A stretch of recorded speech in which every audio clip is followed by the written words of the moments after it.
Everyone, कैसे हो आप सभी। इस वीडियो के साथ एंड तक बने रहिएगा, तभी आपको पूरी वीडियो अच्छे से समझ आएगी। क्योंकि फिर आप कमेंट्स करते हो, एक्चुअली स्किप कर करके देखते हो ना। 2 मिनट की देखी शुरू की, फिर 1 मिनट की छोड़ दी, ऐसे फॉरवर्ड कर करके देखते हो और फिर आप कहते हो कि जो आप वीडियो में थंबनेल में लिखा है वो हमें वीडियो में नहीं मिल रहा। तो इसीलिए होता है ऐसा। अगर आप पूरी वीडियो शुरू से आखिरी तक पूरा अच्छे से देखो तो आपको वीडियो समझ आएगा कि जो मैं लिखती हूँ वही होता है। तो ये देखिए, इधर आपको नज़र आ रहा होगा कि सीढ़ियों के नीचे काफ़ी सारा सामान रखा हुआ है और मैंने चुन्नी ओढ़ी हुई है अपने चेहरे पर। और आज ये येलो और ब्लैक वाली टी शर्ट मैंने क्यों पहनी है इतने टाइम बाद, क्योंकि काफ़ी टाइम से आप देखोगे ये टी शर्ट मैं बिल्कुल नहीं पहनती थी। और ये देखिए जी, सारा सामान घर के बाहर। तो क्या आपको कुछ याद आ रहा है? ये वो घर है जहाँ पे हम, मेरी मम्मी पापा, पूरी फैमिली सब मिलजुल के रहा करते थे। जब मैं मेरे हस्बैंड की डेथ के बाद इसी घर में आई थी रहने के लिए और यहीं रहा करती थी मैं। करीबन मेरे हस्बैंड की जब डेथ हुई थी ना, उस टाइम मेरा 45 दिन का था मेरा बेटा विहान। फिर ससुराल वालों ने तो कह दिया था कि यहाँ हम नहीं रख सकते, क्योंकि तुम्हारे मतलब अपना मायके में चली जाओ, वहीं रह लेना। फिर मैं मायके में आ गई रहने के लिए, तो यहाँ पे मेरे फैमिली रहा करती थी। तो मैं यहाँ आई रहने के लिए, तो ठीक चल रहा था, कुछ टाइम के लिए तो सही चल रहा था। लेकिन उसके बाद पता ही है आपको, एक लड़की जो शादी करके होता है ना कि ससुराल चली जाए, तो उसका फिर बाद में जब हस्बैंड की डेथ के बाद विधवा के तौर पे मायके पे रहना आसान नहीं होता है। बहुत सी चीज़ें होती हैं लाइफ में, फेस करनी पड़ती हैं, जो कि आप ऑन कैमरा सब कुछ नहीं बता सकते हो। तो फिर करीबन मेरे हस्बैंड की डेथ के करीबन 8 से 10 महीने बाद मैंने फ़ैसला लिया कि मैं अब मायके में नहीं रहूँगी। ये मेरा मायका उस दिन मेरा छूट गया था। मतलब मैं मायके से भी चली गई थी, ससुराल से भी गई। बहुत इमोशनल मोमेंट था मेरे लिए, क्योंकि आसान नहीं था। मेरे पास उस टाइम खुद का घर नहीं था। इस टाइम जो आपको ई रिक्शा दिख रहा है, इसमें जो सामान की पैकिंग दिख रही है ना, वो मेरा सारा सामान था, जो कि मैंने पैकिंग कर लिया था अपना लेके जाने के लिए। देखो मेरे पास मैंने एक फ़ोल्डिंग लिया था कि मैं फ़ोल्डिंग पे सो जाया करूँगी। साथ में अपना जो मेरा सामान था मैंने वो ले लिया था और मायके से भी चली गई थी। उस टाइम इतना कोई कमाती नहीं थी, ये कहूँ कि मेरे पास बहुत पैसा था, लाखों में रुपए थे, तो ऐसा कुछ नहीं था। बाद में मेहनत करी, यूट्यूब पे कर रही थी, ऐसा नहीं था कर रही थी। 1-2 लाख रुपए थे मेरे पास जब मैंने ये घर छोड़ा था, बस इससे ज़्यादा रुपए नहीं थे। क्योंकि यूट्यूब पे आए उस टाइम ज़्यादा समय मेरे को हुआ नहीं था। जितना समय हुआ था उसमें थोड़ी बस इतना था कि चलो मैं किराया दे पाऊँगी घर, इतने पैसे थे अकाउंट में। तो बस भगवान का नाम लेके मैं चली गई थी अब अपनी जीवन की एक नई परीक्षा की शुरुआत करने। तो ई रिक्शा वाले भैया को बुलाया था और किराए पे एक मकान देख कर आई थी। और वहाँ पर ये देखिए, अपना जो सामान था छुटपुट सारा ले लिया था टोटली, कि ये सारा सामान ले जाऊंगी और अपनी एक नई दुनिया बसाऊंगी अपने बच्चे के साथ। तो अभी विहान को मम्मी के पास छोड़ के आई थी कि पहले उस घर को मुझे जचाना है, साफ़ सफाई करनी है, सारा काम हो जाएगा, उसके बाद ही फिर मैं विहान को भी लेकर चली जाऊंगी। तो यहाँ देखो मैंने ये देखिए, नहीं पता होता ज़िंदगी में आगे क्या होना है। तो आज से ये 2 साल पहले की वीडियो थी मेरी। आज से 2 साल पहले मैंने इस तरीके से अपने मायके से जुदा हुई थी मैं। ससुराल भी छूट गया था, मायका भी छूट गया था। मुझे नहीं पता था, अकेली थी मैं। यूट्यूब कितने दिन चलेगा, कैसे छोटे से बच्चे के साथ। इस टाइम मेरा विहान कितने साल का था? 1 साल का था। तो साल के बच्चे के साथ अकेले रहना आसान नहीं था, बट मैं रही। ये देखो, यहाँ पे जो सबसे ऊपर का मंजिला मकान था ना, 3री मंजिल पे, इधर मैंने किराए पे ले लिया था। ये देखो, इस तरीके से मैं 2 चक्करों में अपना सारा सामान भी ले आई थी। ये देखिए आप, सारा फोल्डिंग भी ले आई थी, अपने बैग भर भर के सामान भी ले आई थी और आप लोगों से बात कर रही थी। ये गर्मियों का टाइम था और गर्मी इतनी ज़्यादा थी कि मुझे उस टाइम अपने चेहरे को कपड़े से बांधना पड़ रहा था, क्योंकि धूप मिट्टी इतनी ज़्यादा लग रही थी और गर्मी में। और मेरा चेहरा भी आप देखोगे कि उस पिछले 2 साल पहले मेरा चेहरा कितना सांवला सांवला सा लग रहा है, अभी फिर भी थोड़ा ठीक लगता है। तो इसका कारण है कि उस टाइम ना गर्मी में घूमती रहती थी, धक्के खाती थी, परेशान हो जाती थी। परेशान होकर कई बार पार्क में बैठ जाती थी, वहाँ बैठ के रोती रहती थी। तो इसीलिए मैंने ज़िंदगी में कई बार हमें ना अपने लाइफ को लेके मजबूत फ़ैसले लेने पड़ते हैं। तो यहाँ पे मेरा जो ये घर था, ये इसका किराया था 2800 रुपये, मेंटेनेंस मिला के। उस टाइम 3री मंजिल का था, 2800 या 3000, 2800 था, इतना ही था। छोटा सा है ना क्योंकि ऊपर का, तो लिया था। तो उस टाइम मेरे को लगा कि चलो मैं इतना तो किराया चुका ही दूंगी। लेकिन यहाँ पे भी मेरे साथ काफ़ी धोखा हुआ था। आपको पता ही है, मेरे जो बिचौलिया था वो मेरे से 1500 रुपये, 1800 रुपये, 1500 वैसे और 300 रेंट एग्रीमेंट का बोल के लेके भाग गया। आज तक पैसे वापस नहीं किए मेरे। तो यही होता है ना कि अकेली लड़की देख के कि हाँ, ऐसे धोखे तो लोगों को मिलते ही हैं। पर फिर भी मेरे को मैं इस टाइम खुश थी। मुझे लगा था कि मेरी लाइफ में अब मेरे को 4 बातें नहीं सुननी पड़ेंगी किसी की, इस तरीके की बातें नहीं सुननी पड़ेंगी कि तेरे ज़िंदगी का में ये हो गया वो हो गया। लाइफ बहुत थोड़ी सी स्मूथ हो जाएगी, मैं टेंशन फ्री रह पाऊँगी। तो यहाँ पे मैं आपको अपना उस टाइम फ्लैट दिखा रही थी। ये देखिए, इस तरीके से छोटा सा फ्लैट था जहाँ पे मैंने आके अपनी एक छोटी सी दुनिया बसाई थी। उसके बाद मैं मेहनत करती रही। यहाँ इस फ्लैट में मैं 6 महीने रही थी, मेहनत करती रही, यहाँ से वीडियोस बनाती रही। उसके बाद मैंने पैसे इकट्ठे किए, थोड़ा सा मतलब कर आके थोड़ा लोन करके जैसे भी मेरे से बन पाया, मैंने फिर एक खुद का ही घर ले लिया था बाद में।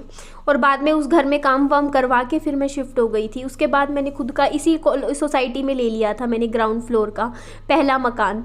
तो मैंने तब बाद में लिया था। इस टाइम देखिए मैं काफ़ी इमोशनल हो रही थी। और हाँ, इधर पापा जी भी आ गए थे उस टाइम मेरी मदद करवाने के लिए कि लड़की है, इतना सामान है तो ये कैसे मतलब ऊपर तक शिफ्ट करवाएगी।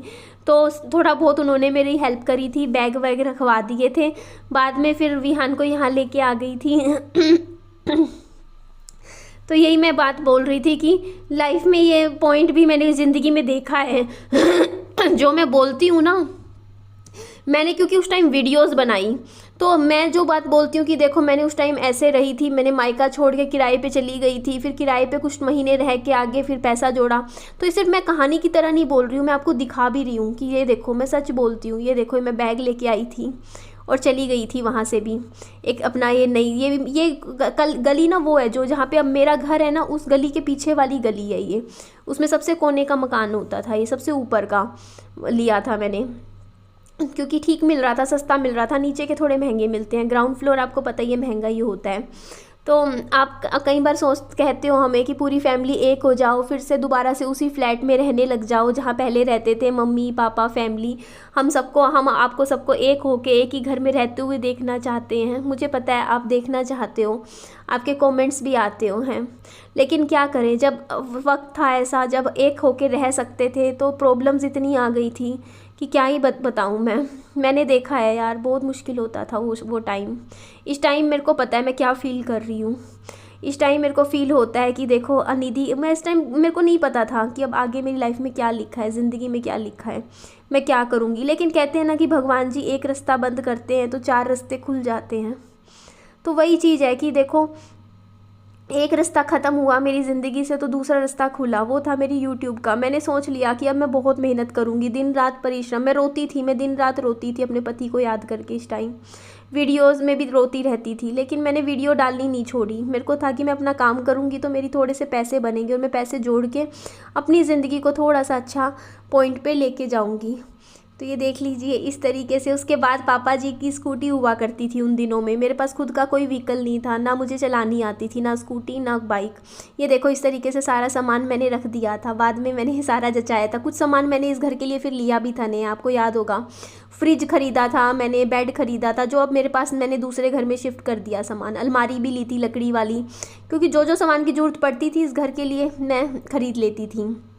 तो यहाँ ताला लगा रही थी। पापा जी की स्कूटी ये होती थी, हमेशा मेरे को स्कूटी पे लेके चले जाया करते थे। जहाँ भी जाना होता था चल स्कूटी पे चलते हैं, इस स्कूटी पे पीछे बैठी रहती थी मैं और पापा जी मुझे लेके घुमा लेते थे। तो अभी मेरे को प्यास लग रही थी क्योंकि काम इतना किया था उस घर में। मेरे को पंखा भी लगवाना था, गर्मी भी ज़्यादा थी, कूलर भी लगवाना था, कूलर भी ख़रीदना पड़ेगा मुझे उस घर के लिए। तो मैं इधर आई थी। ये दुकान तो आप जानते ही हो हमारे कॉम्प्लेक्स में है।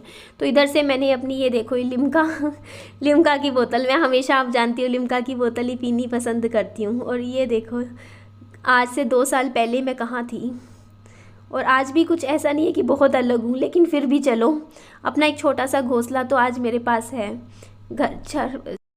उसके बाद मैंने किराए का मकान छोड़ दिया था और इस वाले फ्लैट में आ गई थी। ये मेरी ज़िंदगी का पहला फ्लैट था जो मैंने खुद पाई जोड़ के मतलब मेहनत करी थी, दिन रात परिश्रम किया था।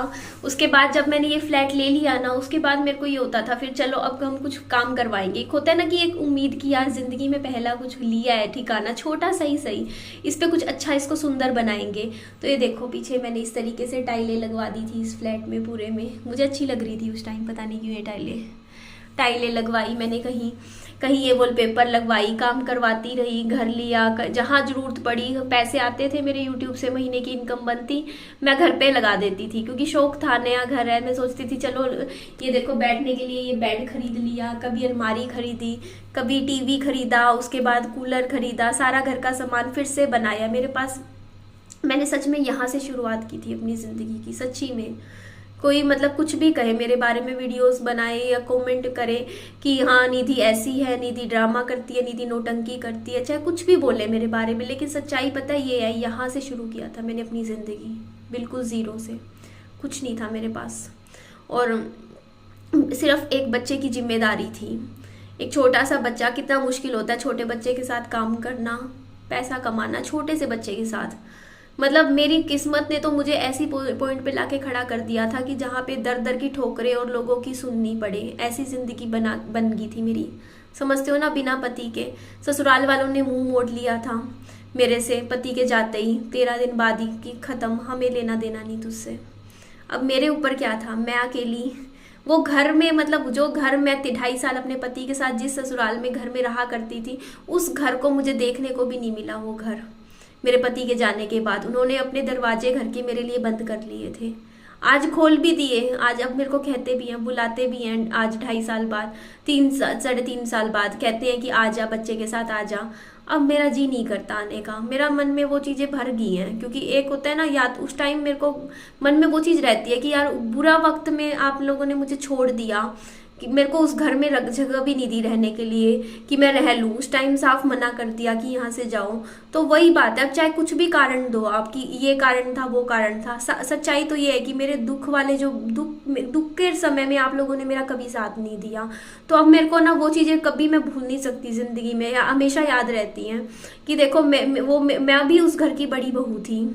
मेरे को उनका हक नहीं था मेरे को बोलने का कि यहाँ से जाओ, क्योंकि जितना हक उस घर पे उन लोगों का था उतना ही मेरा भी था, क्योंकि मेरे पति का भी घर था वो। लेकिन चलो कोई बात नहीं, मैं ये आज के टाइम में कहती हूँ भगवान उनको सारी खुशियाँ दे, वो घर में हमेशा खुशी रहे, हमेशा हैप्पी रहे। क्योंकि देखो जो होता है, कहते नहीं है कि अगर उन्होंने घर से निकाला तो आज मैंने अपना घर तभी तो बनाया क्योंकि मेरे अंदर दिल में लगी कि यार ऐसे कैसे, मेरे पास क्यों नहीं है खुद का घर। जब मायके में, कहते नहीं, जब मायके में गाली सुनने को मिले तो भी इंसान को लगता है कि ना भाई, ना ससुराल ना मायका, सबसे प्यारा होता है अपना खुद का बसेरा। आप अपने पैसों से जो घर बनाते हो ना, वहाँ पे आप कैसे भी रहो, अपने हिसाब से ज़िंदगी जियो, अपने हिसाब से मतलब लाइफ में बढ़ो आगे, तो उससे ज़्यादा बेहतर कुछ नहीं होता। क्योंकि देखिए सच्चाई है, घर इंसान का वही होता है जो उसके नाम पे होता है, बाकी तो सब ऐसे ही होता है, समय समय की बात होती है।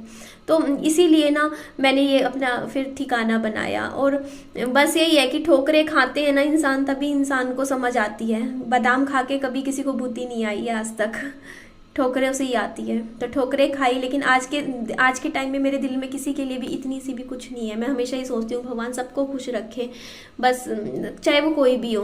क्योंकि देखो हर इंसान आपके लिए कुछ ना कुछ जरूर करता है। अगर आपके लिए, देखिए, या तो आपको प्यार देता है या लाइफ लेसन्स देता है। कहता नहीं है, मेरे को कुछ सीख मिली, मेरे को मेरे ससुराल वालों से भी जिंदगी की बहुत बड़ी सीख मिली।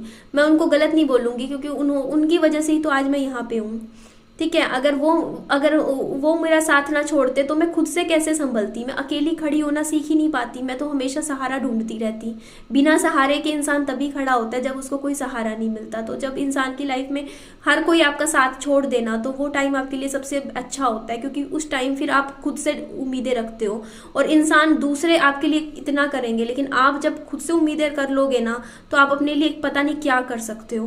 क्योंकि आप में जो कैपेबिलिटी है, आप खुद के लिए जितना अच्छा कर सकते हो ना, कोई दूसरा आपके लिए उतना नहीं कर सकता। ये फैक्ट है। ठीक है जी, एंड करती हूँ वीडियो का। अच्छी लगे तो लाइक कीजिएगा, सब्सक्राइब कीजिएगा चैनल को, शेयर भी कीजिएगा वीडियो को। Bye bye, take care.